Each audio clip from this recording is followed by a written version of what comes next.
girls, ladies and gentlemen, it's Charlie from Spreading Cheer along with my mom. Hi, I'm Stephanie.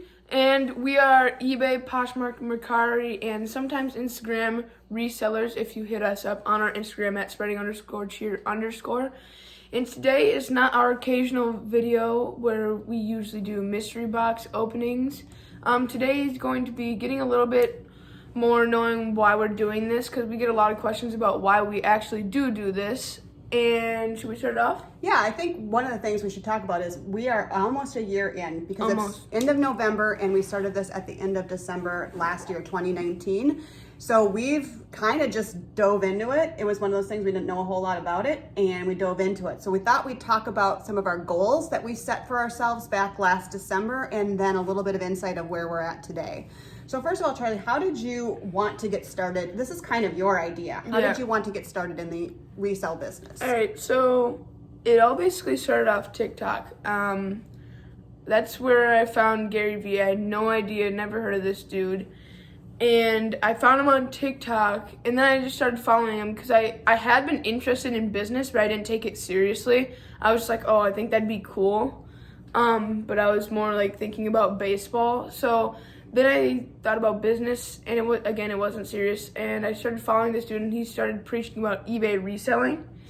And I know someone that actually did sneaker reselling, and that was a thing that I wanted to get into. But if you check our earlier videos, you see us talking about how we're not going to do that because it wasn't very successful. It was successful because we learned. Well, it was successful in the fact that we learned, but money-wise, it was not very successful.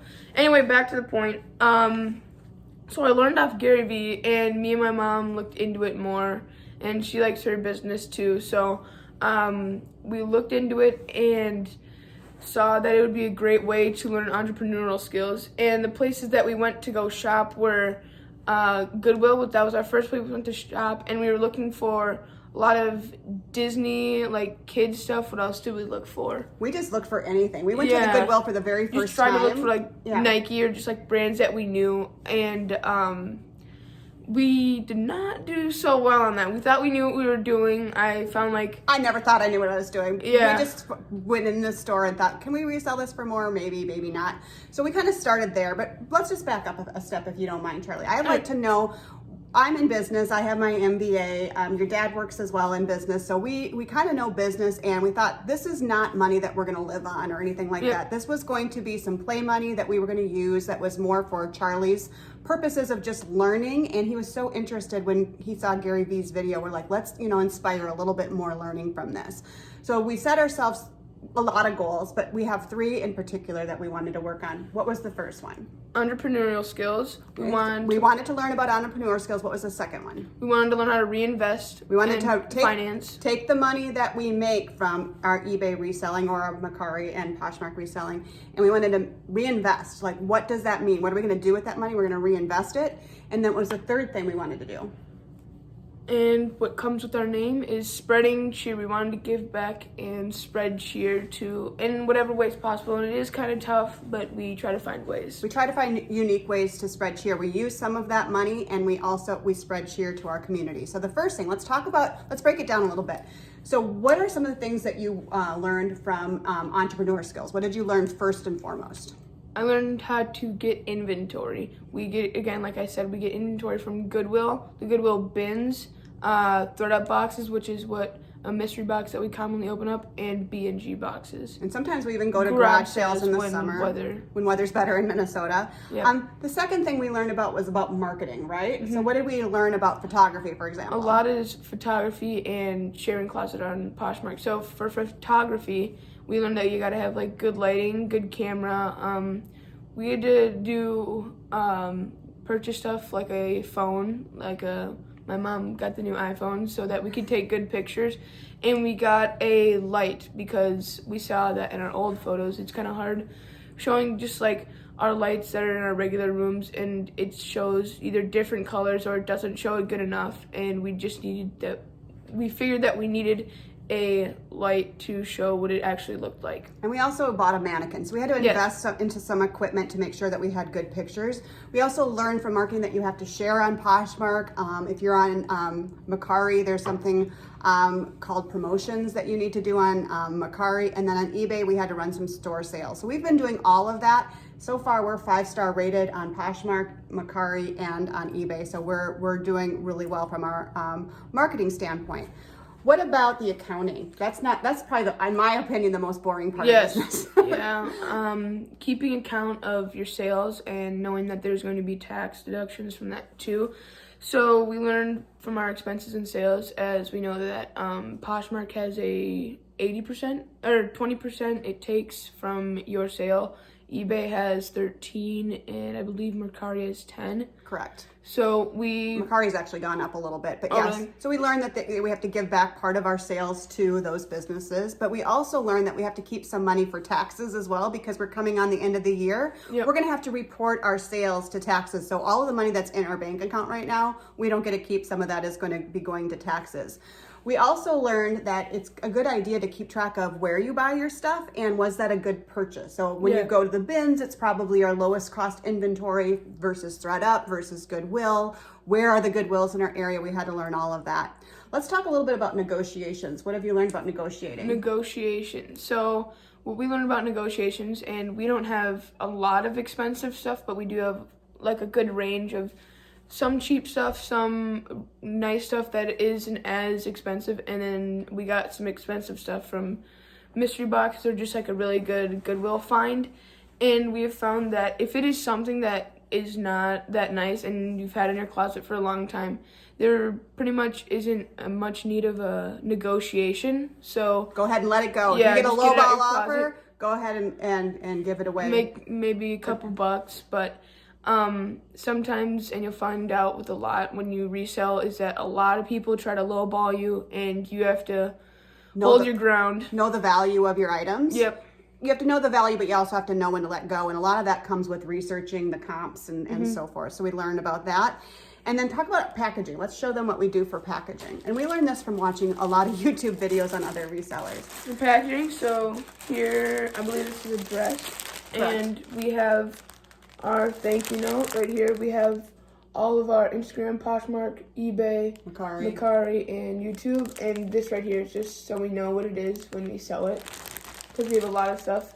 We put it in a nice poly bag. You want to keep it nice and neat. It's clean inside of there. If you get it from the bins, and sometimes you can get some stuff that doesn't look very nice and sometimes doesn't smell very nice. We do wash it, but we put it in a nice poly bag and we put it in our inventory. And then when we sell it, we put it in a nice envelope, and it has really nice packaging. So that's all part of our marketing that we've kind of discovered works for us. So we learned about marketing, and we learned about customer service. Sometimes you do have to return items if customers ask for them. And what do I always tell you about customers? They're always right. Rule number one, customers are always right. What if the customer's wrong? Refer to rule number one. Refer to rule number one. So we do really try to have good customer service. And as I said, that really has worked for us because we're 5 stars on all platforms that we're on. All right, let's talk about your second goal, which was reinvesting. This one we're brand new to. It's only been about 3 weeks, but we finally felt like we had enough money that we could do something more with our money. So what was your first idea? Index funds. I've also found that on TikTok that index funds are a very safe but yet gradual changing stock. It's basically investing in the S&P 500, which are like the top 500 stocks in the nation, or is it world?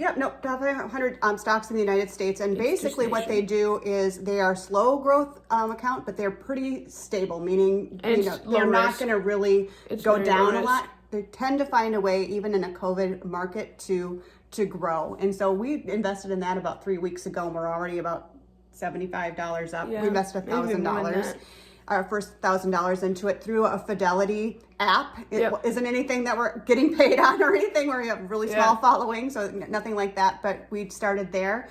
And then we said that was kind of fun, but I had heard of a stock, and it's not anything I'm involved in. This is not insider trading or anything like that. I had heard of a stock that potentially could do well. It's a pharmaceutical, and I decided, maybe we should check this out. So Yeah. it's kind of low price right now. So we ended up putting $500 into that particular stock, and we're not sharing the names of these stocks because we're not financial experts. Yeah. And I have We're no beginners. idea how the stock is going to do. But again, this is play money for Charlie to learn with, hopefully grow, but learn with is the number one goal. And so we Yep. put $500 into it, and so far it's up a couple dollars but it could also go down a couple of dollars. Yeah. So we'll see how it does. So really, after 3 weeks, we're up $95. So that's just the second goal that we had, and so far, so good. And then Last the piece. third, and probably the most important goal that we had is what? Giving back. Giving back. Any good business, in our opinion, not only is in it for themselves, but you're in it for the greater good. So our first giving back of our spreading cheer was when baseball was being threatened to close down when we were in quarantine. So earlier in the year, we went to a local donut shop. So we supported not only a local donut shop, we bought donuts, and we went out to a couple of my friends and donated some donuts in what we called the donut ding dong ditch DoorDash or something like that. Something like that. We'll Yep. link it because we Yep. do have a video of it. It was Yep. kind of fun. But it was just, these kids just love baseball. They're passionate about baseball. And at the time, I think it was April, May, the season was threatening to get canceled. We ended up playing Yep. a lot actually, but it was threatening to be canceled. And so we just wanted to put a smile on some of our friends' faces. So we took some of that money that we made from our resale business, and we did the donut door knob ditch Oh. dash. Destroying that one. But go ahead, Charlie. What else have we done with some of our money? One was that we saw on our neighborhood app that there was a terminally ill kid, and he was going into a surgery, and we donated $50 into his GoFundMe. Yeah, and that's just a neighbor off the neighborhood app. We don't know them. We just wanted to do something anonymously. They don't know us, and so we donated $50.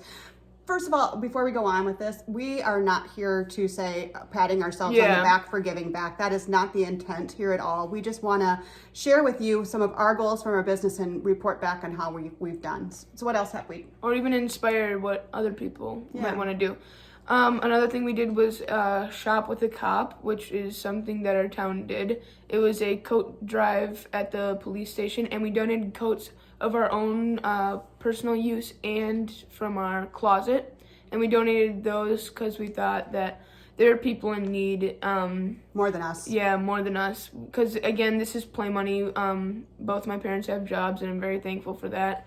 So we live comfortably, so we decided to give off some of our clothes from our closet in personal use. And what else have we done? I think the last thing that we've I think done. this is the last thing. We had a house that had burned down in our town, and someone that we knew posted on Facebook that their house had burned down, and the only thing left that they had was the clothes on their back, and that they were in need of help. And to add on top of that, 2 of the people in that family had COVID. While the house burned down. So we just went in our closet and found they had some unique sizes that they needed. And we just went in our closet. And what I was really proud of you, Charlie, is we knew what those were valued at, what we had each item valued at. I said, Charlie, what should we donate? And you're like, everything. Let's donate everything in those sizes. So we did that. So really proud. We donated like 15 plus things. Yeah, really proud of you for doing that and wanting to do this in your business. So that's really good. And one more thing that we didn't really talk about that we're doing as well, but just kind of we are doing is we're also reading a lot of business books during COVID and this quarantine. We're back in quarantine again. We read, I think the best book that we've read so far is The Energy Bus. The second book that we read is... This was the first one that we read. Oh, yeah. The first one is Think and Grow Rich. So we read that. We read The Energy Bus. We read The Spaniard, which is a very unknown book, and you should get it. It's about an MMA fighter. Charlie also we just got this from bought this book, again, from his Spreading Cheer. Learning about different business careers is his goal in that. And what was the other one that we're reading right now? Never Eat Alone. Never Eat Alone. That's probably not our favorite. I like it. She doesn't like it, but I like it. I think it's boring. I like a book that tells a story. This is more about skills that right now aren't very meaningful. I think they are. I think it's learning about the future. It's all about so Never Eat Alone is about this he didn't grow up really poor, but just in a smaller town and didn't have the best income. And he was super smart. His dad did a lot to try to get him to be very educated, and he ended up going to Harvard I think he went to like law school at first or something like that, but then he switched over to business, and he ended up being like a super young CEO for this like internet gaming ad company or something like that, and became a millionaire off that. But anyway, basically what it's about from his success, basically he owns a lot of his success to connections and networking. That's what the whole book is about, is networking yourself with other people and surrounding yourself with people of like minds. Yeah, of like minds that will help you. You help them, you help yourself. You help them, they help you. Kind of a back and forth thing. Yeah, and I think that's really important, and I think it's one of the reasons why we do this YouTube video is because there's not a lot of people like us that we know around us, but we know there's a whole network in the YouTube community that does this. So hopefully this was helpful to you. We're running out of time. We don't like to keep our videos very long. Just wanted to share kind of our progress and our Thanksgiving of all the good things that are going on in our business, and maybe put a little bit of thought into help others too to maybe reinvent what they're doing and pass along the good. With that, we will catch you on the flippity flip.